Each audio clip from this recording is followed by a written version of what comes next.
find you all a good seat. Quite literally. Alright.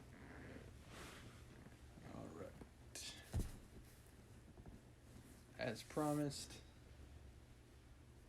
we have another segment of our Russian author series today.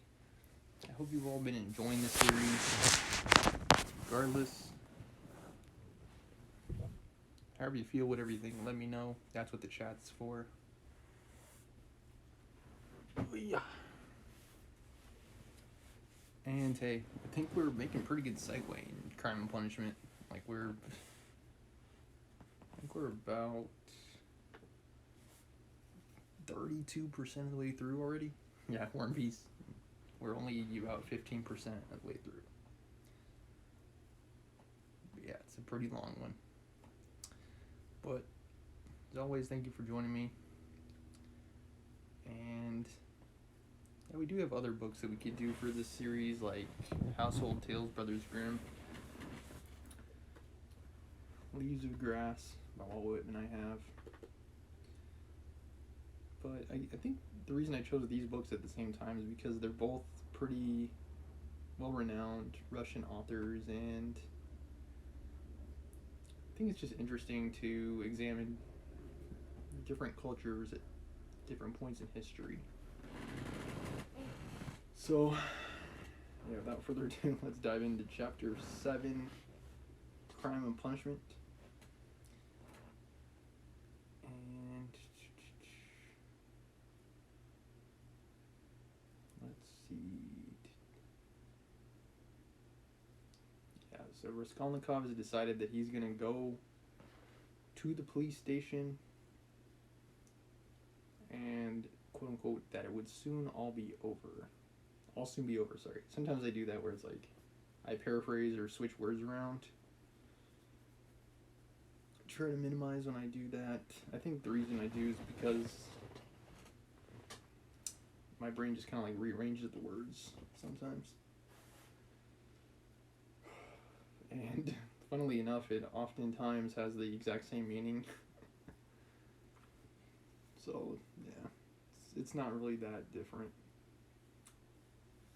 Okay.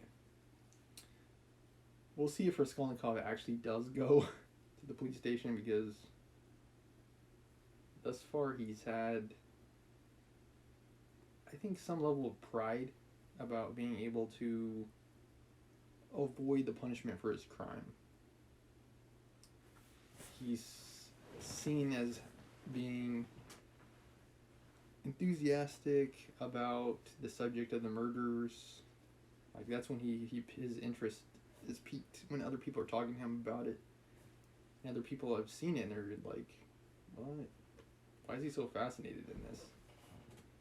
It's because he's like, that was me. But I think with the exception of, what's his name, Zosimov? He's in the last chapter. I think Zomitov. What's his name? Yeah, Zomitov. With the exception of him, I don't think he has referenced to anyone else that he has been the one that was guilty of these murders. Okay. An elegant carriage stood in the middle of the road, with a pair of spirited gray horses. There was no one in it, and the coachman had got off his box and stood by. The horses were being held by the bridle. A mass of people had gathered round, the police standing in front. One of them held a lighted lantern, which he was turning on something lying close to the wheels. Everyone was talking, shouting, exclaiming. The coachman seemed at a loss and kept repeating, "What a misfortune! Good Lord, what a misfortune!" Raskolnikov pushed his way in as far as he could, and succeeded at last in seeing the object of the commotion and interest. On the ground lay a man who had been run over, apparently unconscious, and covered with blood. He was very badly dressed, but not like a workman. Blood was flowing from his head and face. His face was crushed, mutilated, and disfigured. Ugh. He was evidently badly injured.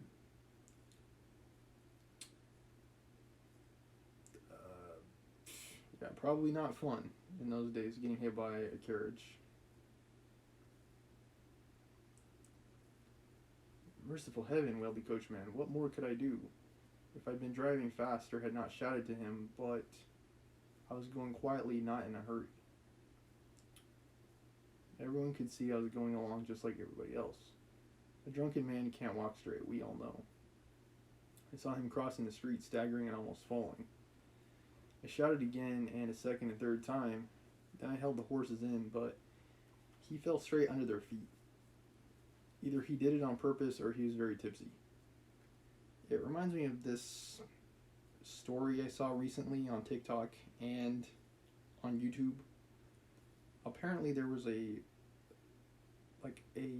bicycle race in the Catalina Islands. And you can look this up. It was towards the end of the race. All the spectators were around the finish line. And a dude crosses across the pathway. And then a woman tries to do it. And I don't know what she was thinking. Some people were speculating that she was trying to sabotage the race or something. I personally think she was just being reckless, not paying attention to what she was doing. But yeah, she tries to cross just like the guy does. And of course, right at that exact moment, the guy who was in first place crashes into her. Yeah, pretty crazy stuff. I'm pretty sure, I don't think she's going to make it. Because this guy on the bike was going I have no idea, maybe 30 miles, something like that, 20 miles an hour maybe on that bike. He was going fast. He was going downhill too. So he definitely had speed. Whew. But yeah, in this case the guy was drunk. So he had a good excuse. Yeah, some people were speculating that woman did it on purpose to sabotage the guy in first place. And who knows? For all I know, they may be on something. The horses are young and ready to take fright. They started, he screamed. That made them worse. That's how it happened. That's just how it was, a voice in the crowd confirmed. He shouted, that's true. He shouted 3 times, another voice declared. 3 times it was, we all heard it, shouted a third. But the coachman was not very much distressed and frightened. It was evident that the carriage belonged to a rich and important person who was waiting it somewhere. The police, of course, were in no little anxiety to avoid upsetting his arrangements. All they had to do was to take the injured man to the police station in the hospital. No one knew his name. And certainly now no one would recognize him with his messed up face.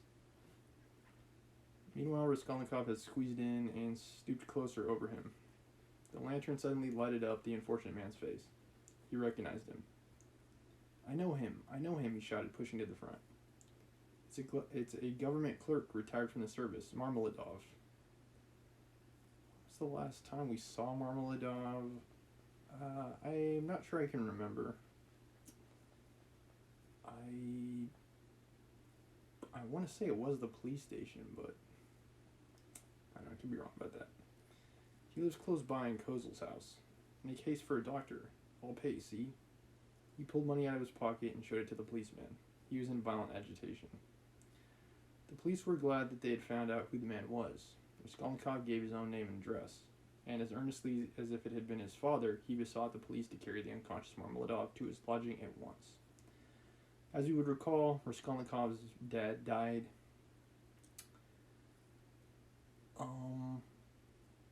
I don't think we know the cause of death, but I assume it was sickness. Yeah, I think he got sick and died. Just here, 3 houses away, he said eagerly. The house belongs to Kozel, a rich German.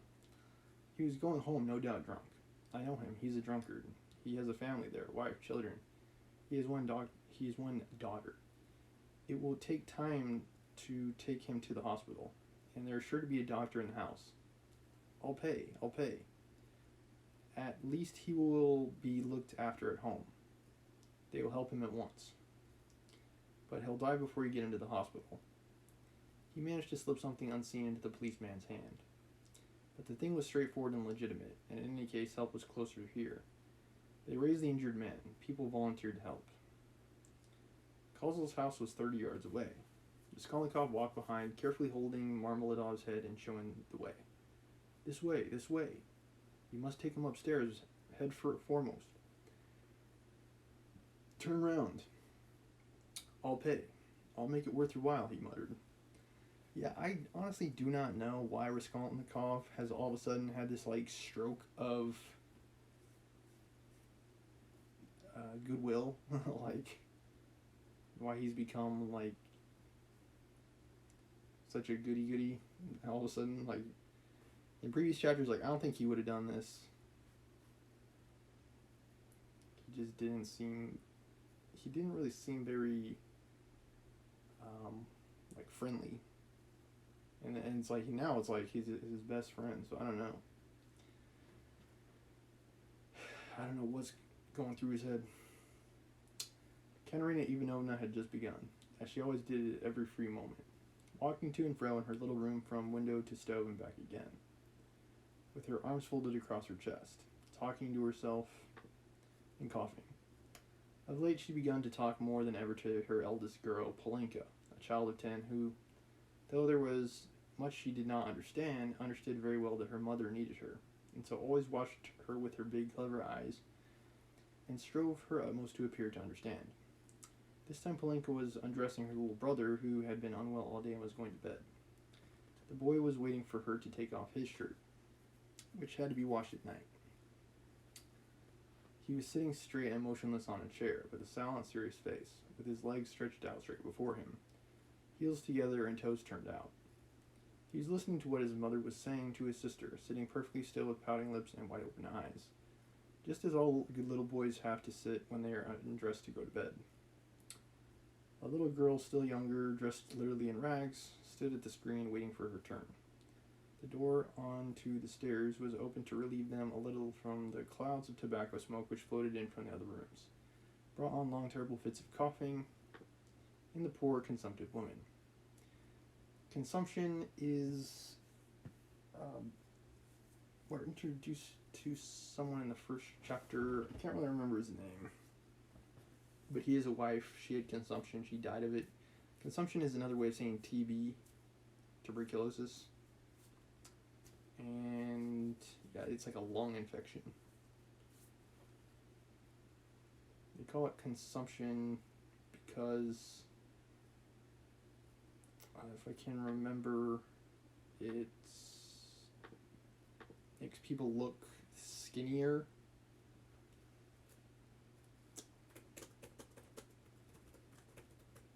Yeah, I think it has it has an effect on appearance.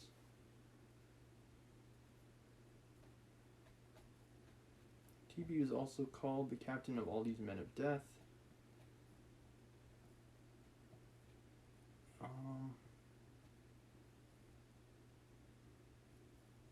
Schonlein is the one who named it tuberculosis.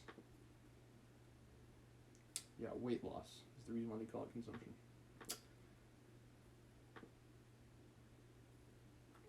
Apparently it spread a lot back then, in those days. Katerina Ivanovna seemed to have grown even thinner during that week, and the hectic flush on her face was brighter than ever. You wouldn't believe, you can't imagine, Polenka, she said, walking about the room.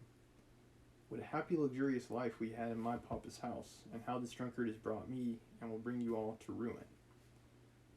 Papa was a civil colonel and only a step from being a governor, so that everyone who came to see him said, "We look upon you, Ivan Mikhailovich, as our governor." When she coughed violently, "Oh, cursed life," she cried, clearing her throat and pressing her hands to her breast. When at the last ball at the Marshalls." Who's talking right now? Katerina? "Princess Bezelmy saw me.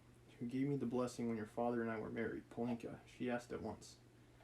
Isn't that the pretty girl who danced the shawl dance at the breaking up?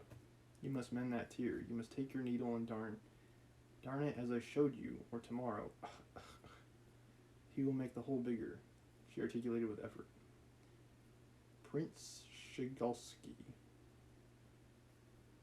Shigalskoy. A Kammerjunker had just come from Petersburg then. Yeah, I would really like to go someday, see St. Petersburg, but I really, really need cash. Cash and time, which I have plenty of time right now, just not a lot of cash, so gotta rearrange that. Okay. He had just come from Petersburg then. He danced the mazurka with me and wanted to make me an offer next day. But I thanked him in flattering expressions and told him that my heart had long been another's. That other was your father, Polya. Papa was fearfully angry. Is the water ready? Give me the shirt and the stockings. Lida, said she to the youngest one, you must manage without your chemist tonight. Lay your stockings out with it. I'll wash them together. He has worn his shirt till it looks like a dishclout. He has torn it to rags. I do it all together so as to not have to work 2 nights running. Oh dear. Again, what's this? She cried, noticing a crowd in the passage and the men who were pushing into her room carrying a burden. What is it? What are they bringing? Mercy on us. She's like, we've already been through enough. Where are we to put him? Asked the policeman, looking around when Marmeladov, unconscious and covered with blood, had been carried in. On the sofa. Put him straight on the sofa with his head this way, Raskolnikov showed him. Yeah, all of a sudden, Raskolnikov's a good citizen. I don't know what the deal is on that. Run over in the road. Drunk. Someone shouted in the passage. Katerina Ivanovna stood, turning white and gasping for breath. The children were terrified. Like, they're all permanently traumatized because they're seeing their dad looking like... probably looking like he's on death's door. The children were terrified. Little Lita screamed, rushed to Polenka, and clutched at her, trembling all over. Having laid Marmeladov down, Raskolnikov flew to Katerina Ivanovna. For God's sake, be calm. Don't be frightened, he said, speaking quickly. He was crossing the road and was run over by a carriage. Don't be frightened, he will come too. I told them to bring him here. I've been here already, you remember. He will come too. I'll pay. He's done it this time, Katerina Ivanovna cried despairingly as she rushed to her husband. Raskolnikov noticed at once that she was not one of those women who swoon easily. She instantly placed under the luckless man's head a pillow, which no one had thought of, and began undressing and examining him. She kept her forehead forgetting herself, biting her trembling lips and stifling the screams which were ready to break from her. Raskolnikov meanwhile induced someone to run for a doctor. There was a doctor, it appeared, next door but one. I've sent for... some doctors are not going to be able to fix some people. This might be one of those times. I've sent for a doctor. He kept assuring Katerina Ivanovna, don't be uneasy, I'll pay. Haven't you water? Give me a napkin or towel, anything, as quick as you can. He's injured, but not killed, believe me. We shall see what the doctor says. Yeah, we'll see. Katerina Ivanovna ran to the window. There on a broken chair in the corner, a large earthenware basin was full of water, had been stood, in readiness for washing her children and husband's linen that night. This washing was done by Katerina Ivanovna at night at least twice a week, if not oftener. For the family had come to such a pass that they were practically without change of linen, and Katerina Ivanovna could not endure uncleanliness. Rather than see dirt in the house, she preferred to wear herself out at night, working beyond her strength when the rest were asleep, so as to get wet linen hung on a line and dry by the morning. She took up the basin of water at Raskolnikov's request, but almost fell down with her burden. But the latter had already succeeded in finding a towel, wetted it, and began washing the blood off Marmeladov's face. Katerina Ivanovna stood by, breathing painfully and pressing her hands to her breast. She was in need of attention herself. She's sick. She's sick, and he has been involved in a pretty big accident. Raskolnikov began to realize that he might have made a mistake in having the injured man brought here. And he's like, whoops-a-daisies. There's already enough going on here as it is. The policeman, too, stood in hesitation. Polanka, cried Katerina Ivanovna, run to Sonia, make haste. If you don't find her at home, leave word that her father's been run over and that she's to come here at once. When she comes in. Run, Polanka, there, put on a shawl. Run your fastest, cried the little boy in the chair suddenly, after which he relapsed into the same dun rigidity with round eyes. His heels thrust forward and his toes spread out. Meanwhile, the room had become so full of people that you couldn't have dropped a pin. The policemen left, all except one who remained for a time, trying to drive out the people who came in from the stairs. Almost all Madame Lipovitch's lodgers had streamed in from the inner rooms of the flat. At first they were squeezed together in the doorway, but afterwards they overflowed into the room. Katerina Ivanovna flew into a fury. You might let him die in peace, at least, she shouted to the crowd. Yeah, and that's something that's also not hard to see nowadays. People with their phones out going, woo! Which, believe me, if they had phones in those days, someone would have one out, I guarantee. Is it a spectacle for you to gape at with cigarettes? You might as well keep your hats on. There's one in his hat. Get away. You should respect the dead, at least. Her cough choked her, but her reproaches were not without result. They evidently stood in some awe of Katerina Ivanovna. The lodgers, one after another, squeezed back into the doorway with that strange inner feeling of satisfaction which may be observed in the presence of a sudden accident, even in those nearest and dearest to the victim, from which no living man is exempt, even in spite of the sincerest sympathy and compassion.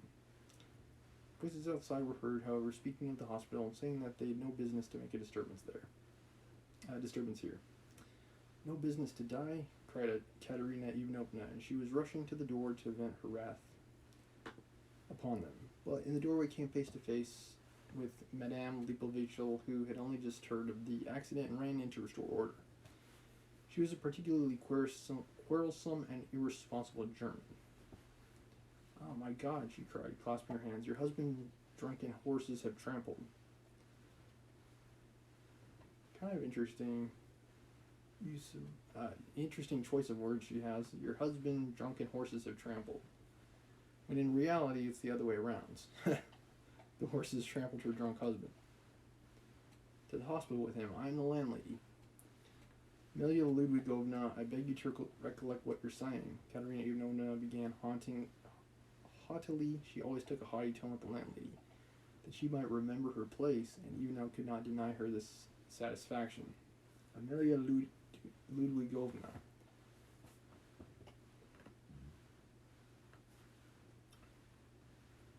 I have you once before told that you to call me Amelia Ludwigovna may not dare. I am Amelia Ivanovna. Okay. You are not Amelia Ivanovna, but Amelia Ludwigovna. And as I am not the one of your despicable flatterers like Mr. Lebezhnikov, who's laughing behind the door at this moment, a laugh and a cry of there at it again, was in fact audible at the door, so I shall always call you Amelia Ludwigovna, though I fail to understand why you dislike that name.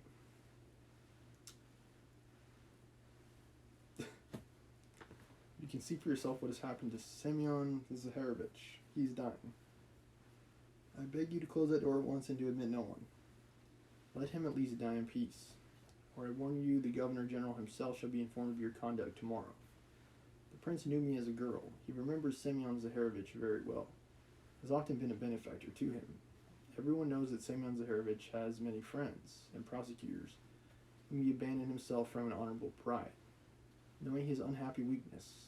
But now, she pointed to Raskolnikov, a generous young man has come to our assistance who has wealth and connections and whom Semyon Zaharovich has known from a child. You may rest assured, Amelia Ludwigovna.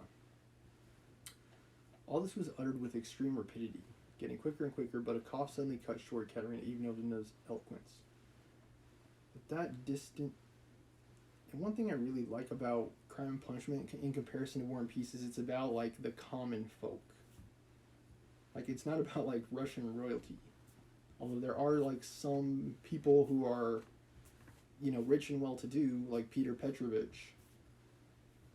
For the most part, like these are like just average everyday people who are just having like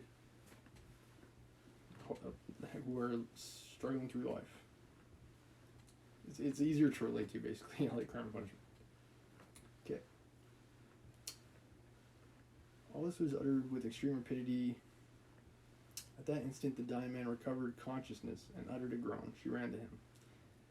The injured man opened his eyes and, without recognition or understanding, gazed at Raskolnikov, who was bending over him. He drew deep, slow, painful breaths. Blood oozed at the corners of his mouth, and drops of perspiration came out on his forehead. Dang. Not recognizing Raskolnikov, he began looking around uneasily. Katerina Ivanovna looked at him with a sad but stern face. Tears trickled from her eyes. My God, his whole chest is crushed. How he's bleeding, she said in despair. We must take off his clothes.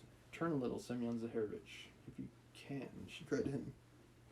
Marmeladov recognized her. It might be easier for him to hear and recognize voices than it is for him to see who people are, depending on how messed up his eyes are. A priest, he articulated huskily. Katerina Ivanovna walked to the window, laid her head against the window frame, and exclaimed in despair, "Oh, cursed life! A priest," the dying man said again after a moment's silence. "They've gone for him," Katerina Ivanovna shouted to him. He obeyed her shout and was silent. With sad and timid eyes, he looked for her. She returned and stood by his pillow. He seemed a little easier, but not for long.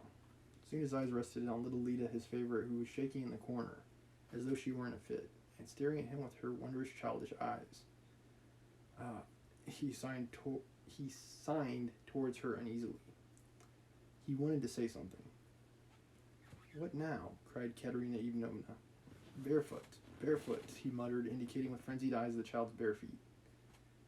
"Be silent," Katerina Ivanovna cried irritably. "You know why she is barefooted." "Thank God, the doctor," exclaimed Raskolnikov, relieved. He's the doctor, he's not a miracle worker, but see what you can do. The doctor came in, a precise little man, a German, looking about him mistrustfully. He went up to the sick man, took his pulse, carefully felt his head, and with the help of Katerina Ivanovna, he unbuttoned the blood-stained shirt and bared the injured man's chest. It was gashed, crushed, and fractured. Several ribs on the right side were broken. On the left side, just over the heart, was a large, sinister-looking yellowish-black bruise. A cruel kick from the horse's hoof. Yeah, those things are nothing to play with. They kick you the right way. Some people have died that way, for sure. The doctor frowned. The policeman told him that he was caught in the wheel and turned round with it for 30 yards on the road. It's wonderful that he's recovered consciousness, the doctor whispered softly to Raskolnikov. What do you think of him? He asked. He will die immediately. He's already dead. Is there really no hope? Not the faintest. He's at the last gasp. His head is badly injured, too. I could bleed him if you like, but it would be useless. He's bound to die within the next 5 or 10 minutes. Better bleed him then, if you like, but I warn you it'll be perfectly useless. At that moment, other steps were heard. The crowd in the passage parted, and the priest, a little gray old man, appeared in the doorway bearing the sacrament. He's like, may you go to heaven. He's like, Father, Son, Spirit, Father, Son, Holy Spirit. May you go to heaven, because you are not long for this world. A policeman had gone for him at the time of the accident. The doctor changed places with him, exchanging glances with him. Raskolnikov begged the doctor to remain a little while. He shrugged his shoulders and remained. All stepped back. The confession was soon over. The dying man probably understood little. He could only utter indistinct broken sounds. Katerina Ivanovna took the little Lida, lifted the boy from the chair, knelt down on the corner by the stove, and made the children kneel in front of her. The little girl was still trembling, but the boy, kneeling on his little bare knees, lifted his hand rhythmically, crossing himself with precision, and bowed down, touching the floor with his forehead, which seemed to afford him a special satisfaction. Katerina Ivanovna bit her lips and held back her tears. She prayed too, now, and then pulling straight the boy's shirt, managed to cover the girl's bare shoulders with a kerchief, which she took from the chest without rising from or ceasing to pray. Meanwhile, the door from the inner rooms was opened inquisitively again.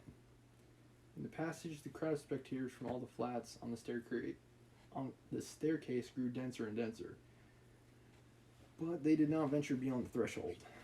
A single candle end lighted up the scene. At that moment, Polenka forced her way through the crowd at the door. She came in panting from running so fast, took off her kerchief, looked for her mother, went up to her and said, "She's coming. I met her in the street." Her mother made her kneel beside her. Timidly and noiselessly, a young girl made her way through the crowd. And strange was her appearance in that room, in the midst of want, rags, death, and despair. She too was in rags. Her attire was all of the cheapest, but decked out in gutter finery of a special stamp, unmistakably betraying its shameful purpose. I believe this is Sonia. Sonia stopped short in the doorway, looked about her bewildered, unconscious of everything. What's interesting is that this character is like heavily mentioned, I think, in the first one or two chapters. Like, she's the main character in those chapters, based on her dad's account. And we have not seen or heard from her in like at least five or 10 chapters. Like literally nothing has been mentioned about her character whatsoever.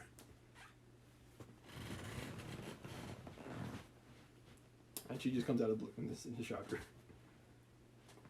I think it's interesting. She forgot her fourth hand. Gaudy silk dress, so unseemly here with its ridiculous long train. And her immense crinoline that filled up the whole doorway. Crinoline. As I recall from yesterday's stream, crinoline are those things that women use to make their dresses look bigger. They're not in use anymore.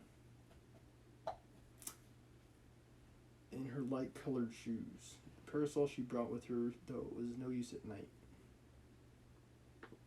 And the absurd round straw hat with its flaring, flame-colored feather.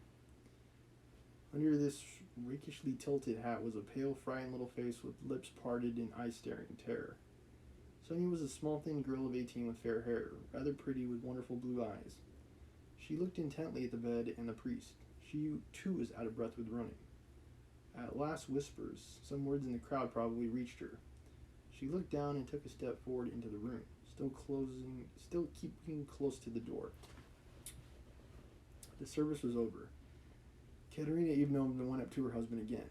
The priest stepped back and turned to say a few words of admonition and consolation to Katerina Ivanovna on leaving. "What am I to do with these?" she interrupted sharp and irritably, pointing to the little ones. "God is merciful. Look to the Most High for succor," the priest began.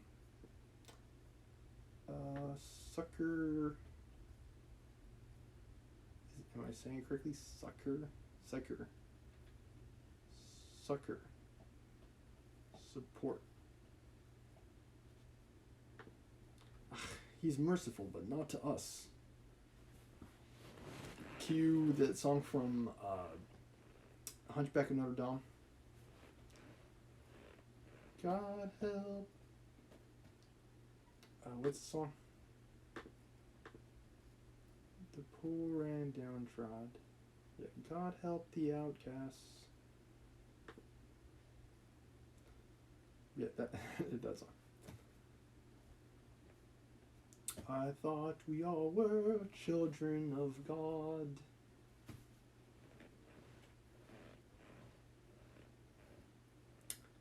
Okay, where am I? Yeah, God bless the outcasts, or nobody will.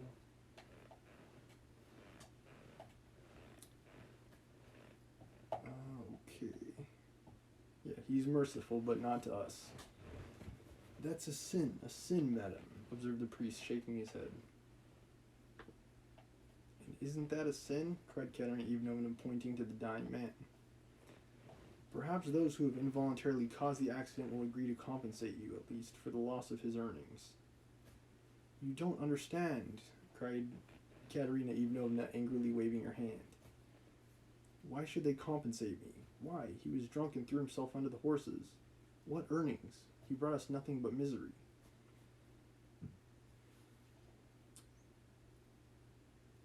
So wait, was Marmeladov the one he was talking to earlier?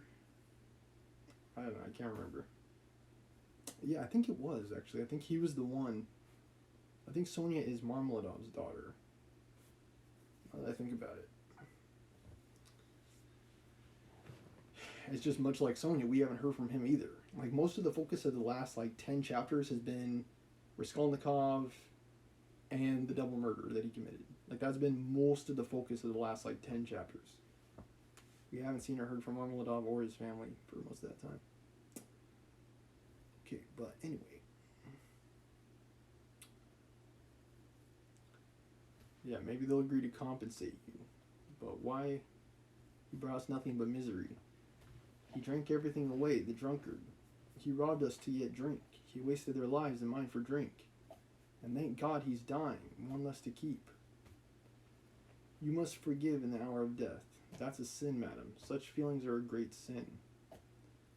Katerina Ivanovna was busy with the dying man. She was giving him water, wiping the blood and sweat from his head, setting his pillow straight, and had only turned now and then for a moment to address the priest. Now she flew to him almost in a frenzy. Ah, Father, that's words and only words. Forgive. If he had not been run over, he'd have come home today drunk and his only shirt dirty and in rags, and he'd have fallen asleep like a log. I should have been sousing and rinsing until daybreak, washing his rags and the children's, and then drying them by the window, and as soon as it was daylight, I should have been darning them. That's how I spend my nights. What's the use of talking of forgiveness? I've forgiven as it is. A terrible hollow cough interrupted her words. It's hard to say who I feel more sorry for, Katerina Ivanovna or her daughter Sonia. It's pretty messed up, honestly. She put her handkerchief to her lips and showed it to the priest, pressing her other hand to her aching chest. The handkerchief was covered with blood. The priest bowed his head and said nothing. He's like, what a time to be a Christian. He looks around and sees death, decay, and suffering. He's like, if there was a God, where is he? Marmeladov was in the last agony.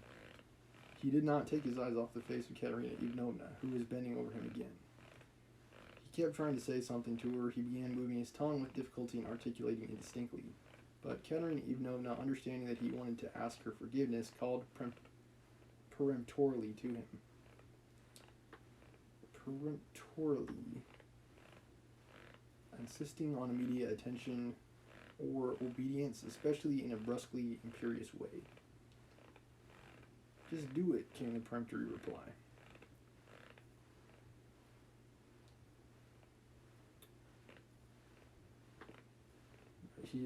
This is one of the last things he's saying, so he's trying to say it with a sense of urgency. Okay. He's trying to say it with a sense of urgency. This chair, hang on a second. There we go. Okay. With a sense of urgency.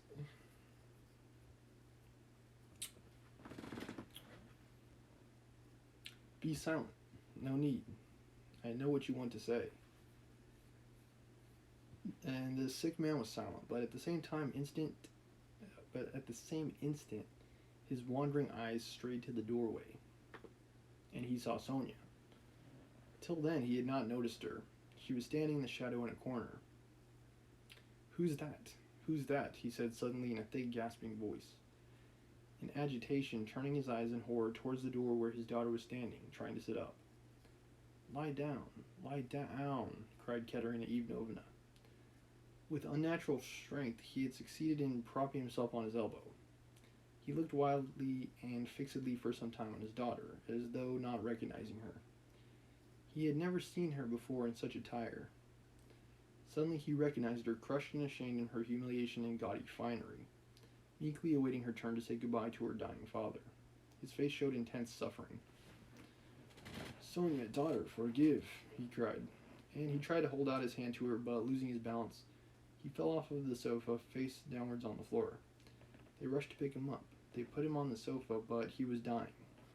Sonia, with a faint cry, ran up, embraced him, and remained so without moving. He died in her arms. He got what he wanted, Katerina Ivanovna cried, seeing her husband's dead body. Well, what's to be done now? How am I to bury him? What can I give them tomorrow to eat? Raskolnikov went up to Katerina Ivanovna. Katerina Ivanovna, he began. Last week your husband told me all his life and circumstances. Believe me, he spoke of you with passionate reverence. From that evening, when I learnt how devoted he was to you all, and how he loved and respected you especially, Katerina Ivanovna, in spite of his unfortunate weakness, from that evening we became friends. Allow me now to do something to repay my debt to my dear friend. Here 20 rubles, I think, and if that can be of any assistance to you, then I am sure it will come again. I'll be sure to come again. I shall perhaps come again tomorrow. Goodbye. What a coincidence that Raskolnikov comes across Marmeladov at this time. And to my knowledge, St. Petersburg is not that small of a city. It's pretty dang big. So I don't know. Maybe it's one of those it's a small world things. He went quickly out of the room, squeezing his way through the crowd to the stairs. But in the crowd, he suddenly jostled against Nikodim Fomitch, who had heard of the accident and come to give instructions in person. They had not met since the scene at the police station, but Nikodim Fomitch knew him instantly. Ah, is that you? He asked him. He's dead, answered Raskolnikov. The doctor and the priest have been all as it should have been. Don't worry the poor woman too much. She's in consumption as it is. Try and cheer her up if possible. You're a kind-hearted man. I know, he added with a smile, looking straight in his face. But you're spattered with blood, observed Nikodim Fomitch, noticing in the lamplight some French stains on Raskolnikov's waistcoat. Yes, I'm covered with blood, Raskolnikov said with a peculiar air. Then he smiled, nodded, and went downstairs. Significantly, this is the second time in the novel that Raskolnikov's had blood-spattered clothes. The previous time was after his murders. So it's he's being reminded that he's oh yeah, this is what it's like. He walked down slowly and deliberately, feverish but not conscious of it, entirely absorbed in a new overwhelming sensation of life and strength that surged up suddenly within him. This sensation might be compared to that of a man condemned to death who's suddenly been pardoned. Halfway down the staircase, he was overtaken by the priest on his way home. Raskolnikov let him pass, exchanging a silent greeting with him. He was just descending the last steps when he heard rapid footsteps behind him. Someone overtook him. It was Polenka. She was running after him, calling, "Wait! Wait!" He turned round. She was at the bottom of the staircase and stopped short a step above him. A dim light came in from the yard. Raskolnikov could distinguish the child's thin but pretty little face, looking at him with a bright, childish smile. She had run after him with a message which she was evidently glad to give. "Tell me, what is your name? Where do you live?" she said hurriedly in a breathless voice. He laid both hands on her shoulders and looked at her with a sort of rapture. It was such a joy to him to look at her, he could not have said why. Just then, a couple Russian cops confronted Raskolnikov. "Excuse me, sir, are you Raskolnikov?" "Yes, you're wanted for a double murder."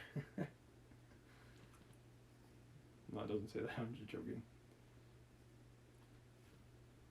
He could not have said why. "Who sent you?" "Sister Sonia sent me," answered the girl, smiling still more brightly. "I knew it was Sister Sonia sent you. Mama sent me too. When Sister Sonia was sending me, Mama came up too and said, 'Run fast, Polenka.'" "Do you love Sister Sonia?" "I love her more than anyone," Polenka answered, with a peculiar earnestness, and her smile became graver. "And will you love me?" What a strange thing for Raskolnikov to say. By way of answer, he saw the little girl's face approaching him, her full lips naively held out to kiss him.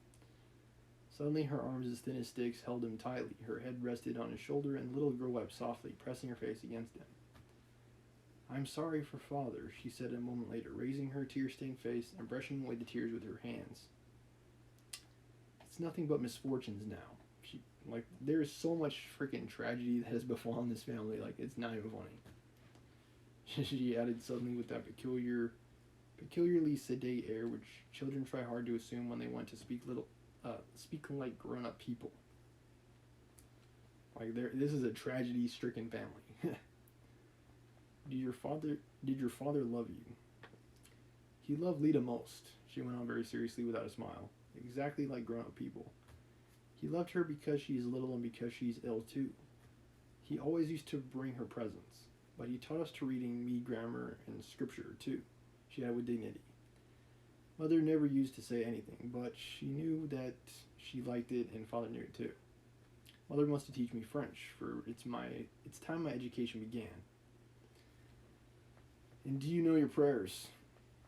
Of course we do. We knew them long ago. I say my prayers to myself as I'm a big girl now, but Kolya and Lita say them aloud with Mother. First they repeat the Ave Maria, and then another prayer, Lord forgive and bless Sister Sonia. And then another, Lord forgive and bless our second father. For our elder father is dead, and this is another one, but we do pray for the others as well. Palenka, my name is Rodion. Pray sometimes for me too. And thy servant Rodion, nothing more. God tends not to bless crazed, homicidal maniacs. I don't know. I'm sure Pope Francis somewhere would say, God always has room to forgive.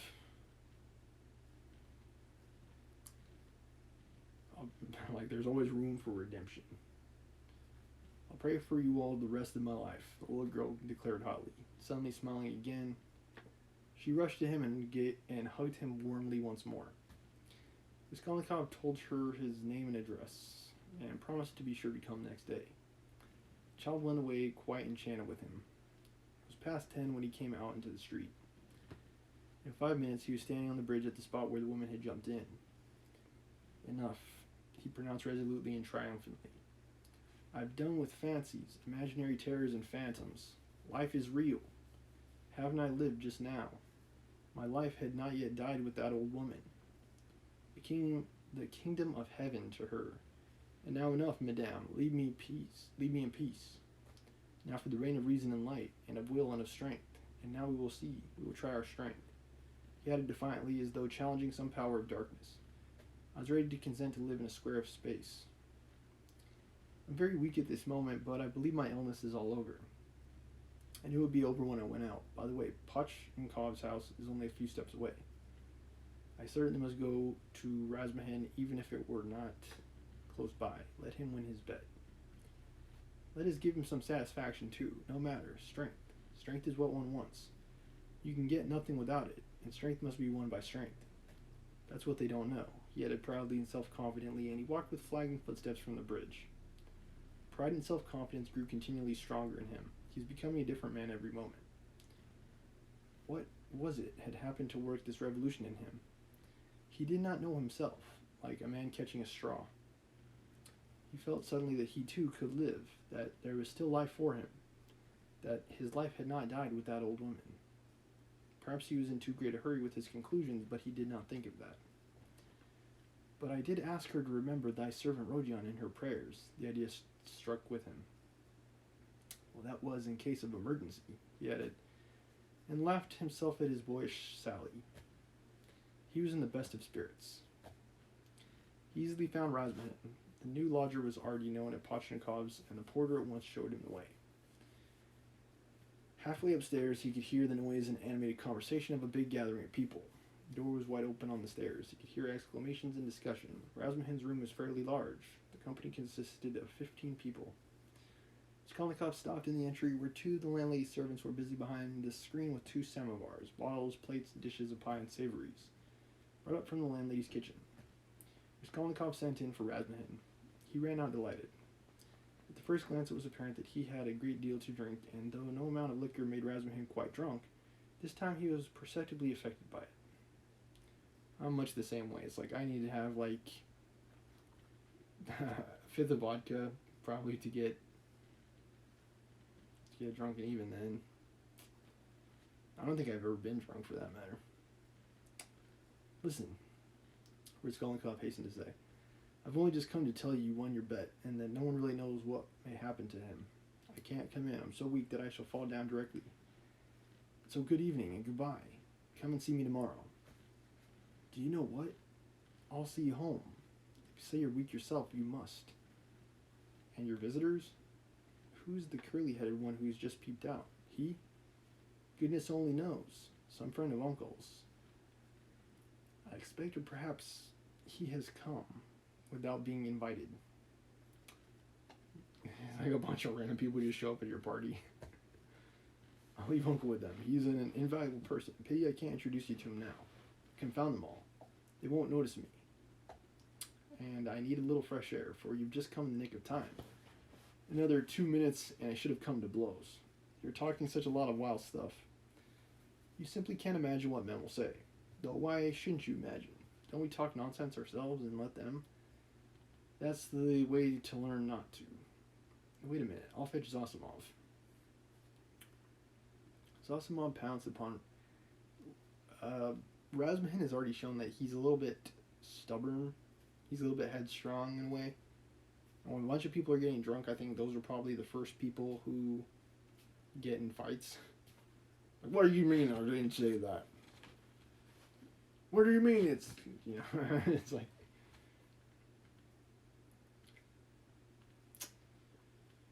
Okay, where am I? I'll fetch Zosimov. Zosimov pounced upon Raskolnikov almost greedily. He showed a special interest in him. Soon his face brightened. You must go to bed at once, he pronounced, examining the patient as far as he could. Take something for the night. What do you take it? I got ready some time ago. A powder. 2 if you like, answered Raskolnikov. The powder was taken at once.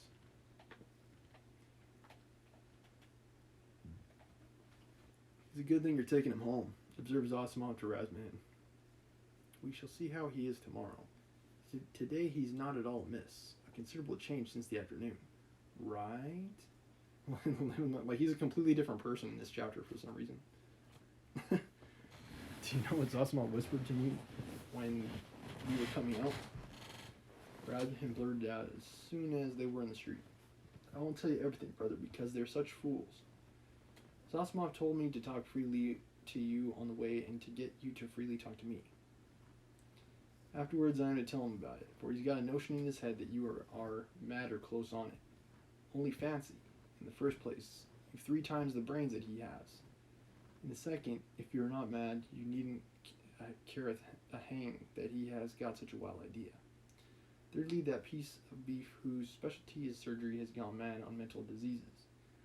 What's brought him to this conclusion about you was your conversation today with Zametov. Zametov told you all about it? Yes, and he did well. Now I understand what it all means, and so does Zametov. Well, the fact is, Rodya, the point is, I'm a little drunk now. But that's no matter. The point is that this idea, you understand, it was just being hatched in their brains, you understand. That is, no one ventured to say it aloud, because the idea is too absurd, and especially since the arrest of that painter. That bubble's burst and gone forever. But why are they such fools? I gave Zametov a bit of a thrashing at the time. That's between ourselves, brother. Please don't let out a hint that you know of it. I've noticed he's a ticklish subject. It was at Luis Ivanovna's. But today it was all cleared up. That Ilya Petrovich is at the bottom of it. He took advantage of your fainting at the police station, but he's just ashamed of it himself now. I know that. Raskolnikov listened greedily. Razumhin was drunk enough to talk too freely. I fainted then because it was so close and the smell of paint, said Raskolnikov. There you go, pro-life tip. If you're in the police station and someone's talking about a murder that you were involved in, just faint. And people will think it was someone else. No need to explain that. It wasn't the pain only. Fever had been coming on for a month. Zosimov testifies to that. Like, no one thinks that was strange in the police station. I don't know. But how crushed that boy is now. You wouldn't believe me. I'm not worth his little finger, he says. Yours, he means. He has good feelings at times, brother, but the lesson you gave him today And the palladium crystal, that was too good for anything. You frightened him at first, you know. He nearly went into convulsions. You almost convinced him again of the truth of all that hideous nonsense. And then you suddenly put out your tongue at him. There now, what do you make of it? It was perfect. He's crushed, annihilated now. It was masterly, by Jove. It's what they deserve. Ah, I wasn't there. He was hoping to see you awfully. Porphyry, too, wants to make your acquaintance. He too, but why did you put me down as mad? Well, not mad. I must have said too much to him, brother. What struck him, you see, was that only that subject seemed to interest you. Again, it's like Raskolnikov's interest peaked on that topic. Kind of suspicious. And no one seems to be able to put two and two together for some reason. And how that irritated you and worked with your illness. I'm a little drunk, brother. Only confound him. Maybe that has something to do with it. Everyone's high on vodka. He has some idea. He's mad on mental diseases, but don't you mind him. For half a minute, both were silent. Listen, Razumhin, began Raskolnikov. I want to tell you plainly.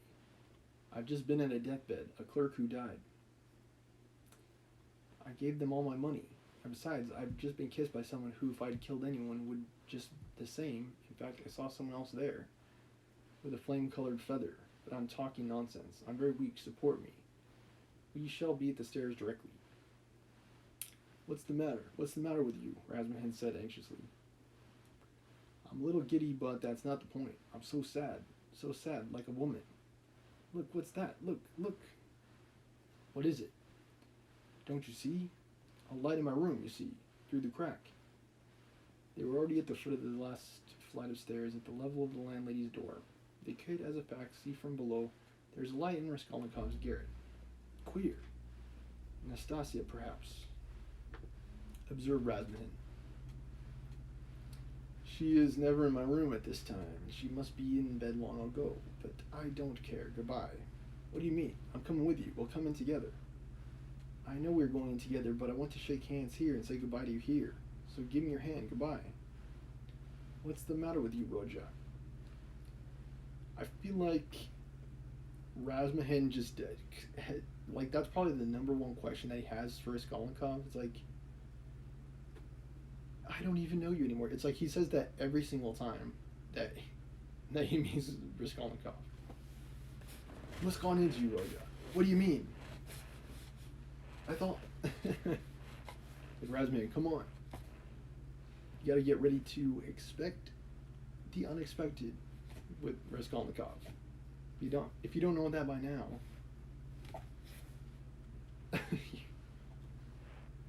nothing will make sense to you, Razumhin. Nothing. Come along. You shall be witness. They began mounting the stairs, and the idea struck Razumhin that perhaps Zosimov might be right after all. I've upset him with my chatter, he muttered to himself. When they reached the door, they heard voices in the room. What is it? Cried Razumhin. Raskolnikov was the first to open the door. He flung it wide and stood still in the doorway, dumbfounded. His mother and sister were sitting on his sofa, and he'd been waiting an hour and a half for him. Why he had never expected, never thought of them, though the news they had started were on their way and would arrive immediately, had been repeated to him only that day. They had spent that hour and a half plying Nastasia with questions. She was standing before them and had told them everything by now. They were beside themselves with alarm when they heard of his running away, today, ill, and as they understood from her story, delirious. Good heavens, what had become of him? Both had been weeping. Both had been in anguish for that hour and a half. A cry of joy, of ecstasy, greeted Raskolnikov's entrance.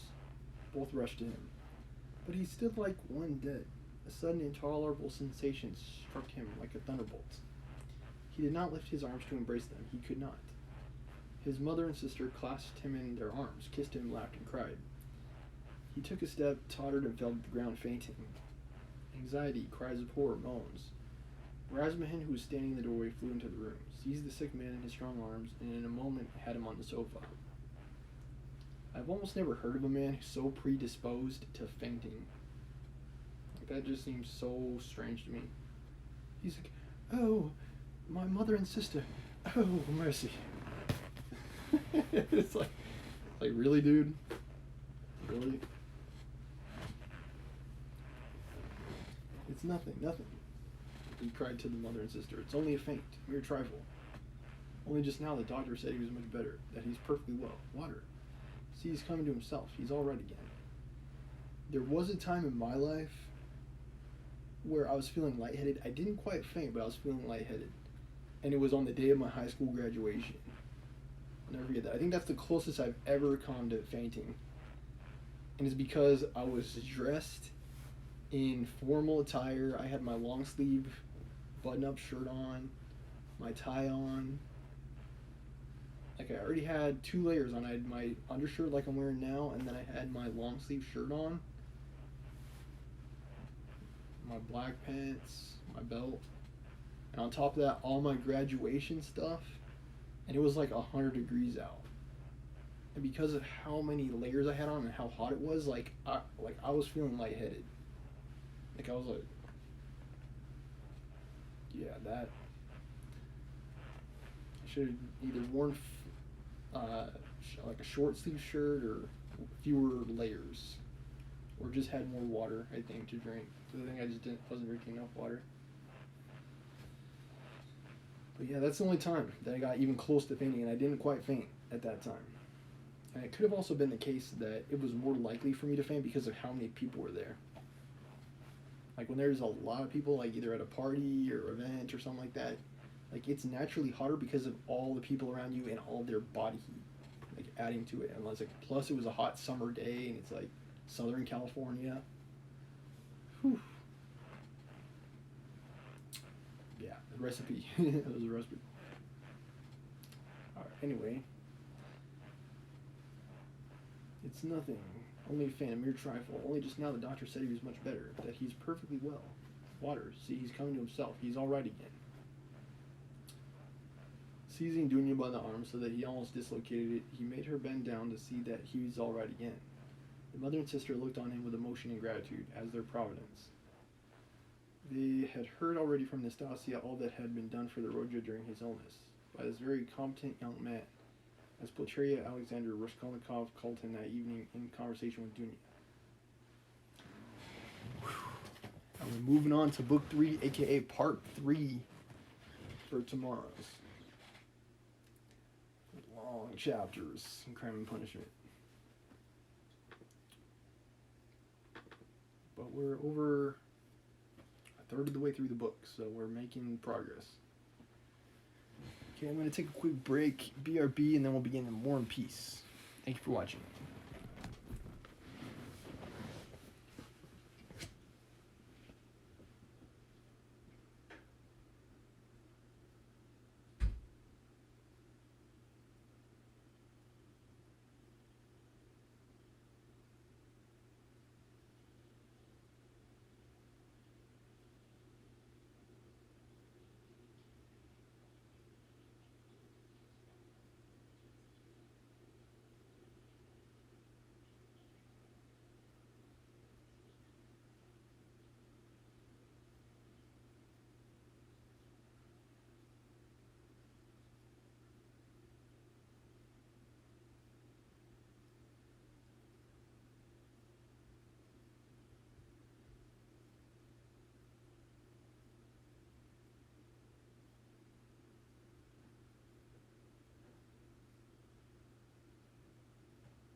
Back.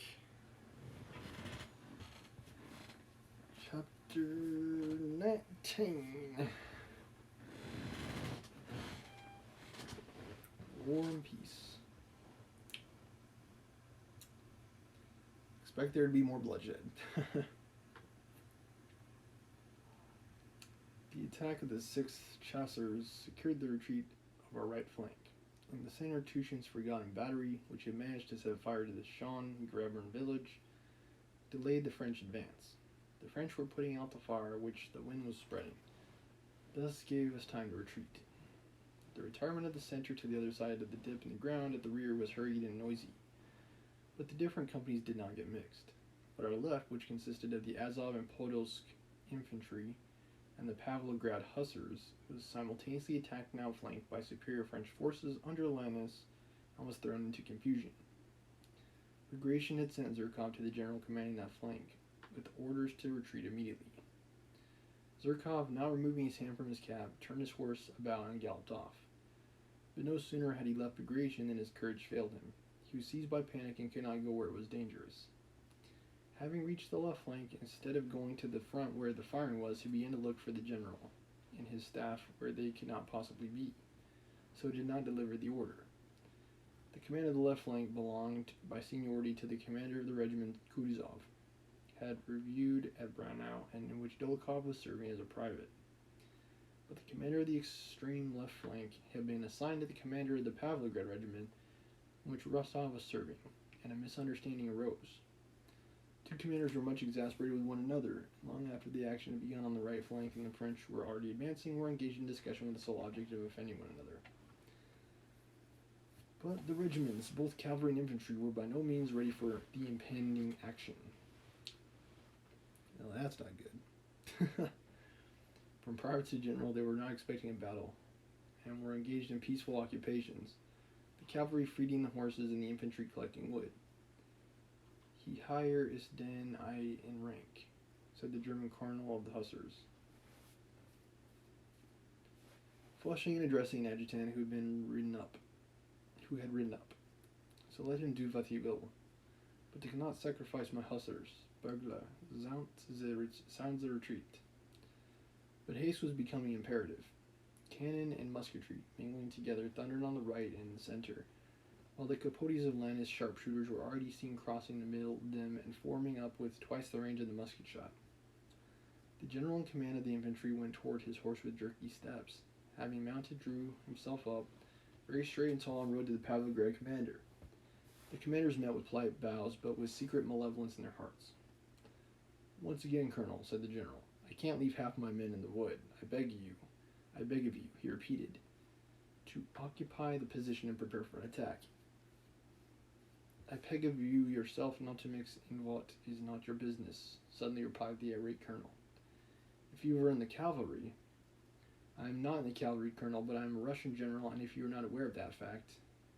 Quite the better, Your Excellency, suddenly shouted the colonel, touching his horse and turning purple in the face. Will you be so good to come to the front and see that this position is no good? I don't wish to destroy my men for your pleasure. You forget yourself, Colonel. I'm not considering my own pleasure and won't allow it to be said. Taking the colonel's outburst as a challenge to his courage, the general expanded his chest and rode, frowning, beside him to the front line, as if their differences would be settled there amongst the bullets. They reached the front. Several bullets sped over them, and they halted in their silence. There was nothing fresh to be seen from the line, for from where they had been before, it had been evident that it was impossible for cavalry to act among the bushes and broken ground, as well as that the French were outflanking our left. The general and colonel looked sternly and significantly at one another like two fighting cocks preparing for battle, each vainly trying to detect signs of cowardice in the other. Both passed the examination successfully, as there was nothing to be said, and neither wished to give occasion for it to be alleged that they had been the first to leave the range of fire. They would have remained there for a long time, testing each other's courage, had it not been that they had just heard the rattle of musketry, and a muffled shout almost behind them in the wood. The French had attacked the men collecting wood in the copse. It was no longer possible for the hussars to retreat with the infantry. They were cut off from the line of retreat on the left by the French. However inconvenient the position, it was now necessary to attack in order to cut a way through for themselves. The squadron which Rostov was serving had scarcely time to mount before it was halted facing the enemy. Again, as at the Enns Bridge, there was nothing between the squadron and the enemy. And again, a terrible dividing line of uncertainty and fear, resembling the line separating the living from the dead, lay between them. All were conscious of this unseen line, and the question whether they would cross it or not and how they would cross it agitated them all. The colonel rode to the front, angrily gave some reply to questions put to him by the officers, and like a man desperately insisting on having his own way, gave his order. No one said anything definite, but the rumor of an attack spread through the squadron. The command to form up rang out, and the sabers whizzed as they were drawn from their scabbards. Still no one moved. The troops of the left flank, infantry and hussars alike, felt that the commander did not himself know what to do, and his irresolution communicated itself to the men. If only they would be quick, thought Rostov, feeling that at last the time had come to experience the joy of an attack, which he had so often heard from his fellow hussars. "Forward, with God, lads!" rang out Denisov's voice. "At a trot forward!" The horse's crew began to sway in the front line. Rook pulled at the reins and started of his own accord. Before him on the right, Rostov saw the front lines of his hussars, and still farther ahead, a dark line which he could not see distinctly but took to be the enemy. Shots could be heard but some way off. "Faster!" came the word of command, and Rostov felt Rook's flanks drooping as he broke into a gallop. Rostov anticipated his horse's movements and became more and more elated. He had noticed a solitary tree ahead of him. This tree had been in the middle of the line that had seemed so terrible, and now he'd crossed that line, and only was there nothing terrible, but everything was becoming more and more happy and animated. "Oh, how I will slash at him," thought Rostov, gripping the hilt of his saber. "Hurrah!" came a roar of voices. "Let anyone come my way now," thought Rostov, driving his spurs into Rook and letting him go at full gallop so that he outstripped the others. Ahead the enemy was visible. Suddenly something like a birch broom seemed to sweep over the squadron. Rostov raised his saber ready to strike, but at that instant the trooper Nikitinko, who was galloping ahead, shot away from him, and Rostov felt as in a dream that he'd continue to be carried forward with unnatural speed, but yet stayed on the same spot. From behind him, Bondarchuk, a hussar he knew, jolted against him and looked angrily at him. Bondarchuk's horse swerved and galloped past. "How is it I'm not moving? I have fallen. I am killed," Rostov asked and answered at the same instant. He was alone in the middle of a field. Instead of the moving horses and hussars' backs, he saw nothing before him but the motionless earth and the stubble around him. There was warm blood under his arm. "No, I'm wounded, and the horse is killed." Rook tried to raise on his forelegs but fell back, pinning his rider's leg. Blood was flowing from his head. He struggled but could not rise. Rostov also tried to rise but fell back, his saber tash having become entangled in the saddle. Where our men were and where the French, he did not know. There was no one near. Almost never a good sign in wartime. Yeah, almost never a good sign. Having disentangled his leg, he rose. Where on which side was now the line that had so sharply divided the two armies? He asked himself and could not answer. Can something bad have happened to me, he wondered as he got up. At that moment he felt that something superfluous was hanging on his benumbed left arm. His wrist felt as if it were not his. He examined his hand carefully, vainly trying to find blood on it. "Ah, here are people coming," he thought joyfully, seeing some men running toward him. "They will help me." In front came a man wearing a strange shako and a blue cloak, swarthy, sunburned, with a hooked nose. Then came two more, many more running behind. One of them said something strange, not in Russian. In among the hindmost of these men wearing similar shakos was a Russian hussar. He was being held by the arms, and his horse was being led behind him. "It must be one of ours, a prisoner, yes. Can it be that they will make me too? They will take me too. Who are these men?" thought Rostov, scarcely believing his eyes. "Can they be French?" He looked at the approaching Frenchmen, and though but a moment before he'd been galloping to get at them and hack them to pieces, the proximity now seemed so awful that he could not believe his eyes. Who are they? Why are they running? Can they be coming at me, and why? To kill me? Me whom everyone is so fond of? He remembered his mother's love for him, his family's, his friends. The enemy's intention to kill him seemed impossible, but perhaps they may do it. For more than 10 seconds he stood not moving from the spot, little realizing the situation. The foremost Frenchman, the one with hooked nose, was already so close that the expression of his face could be seen, and the excited, alien face of that man, his bayonet hanging down, holding his breath, running so lightly, frightened Rostov. He He seized his pistol and instead of firing it, flung it at the Frenchman. Ran with all his might toward the bushes. Wow. He did not now run with the feeling of doubt and conflict with which he had trodden Nan's bridge, with the feeling of a hare fleeing from the hounds. One single sentiment, that of fear for his young and happy life, possessed his whole being.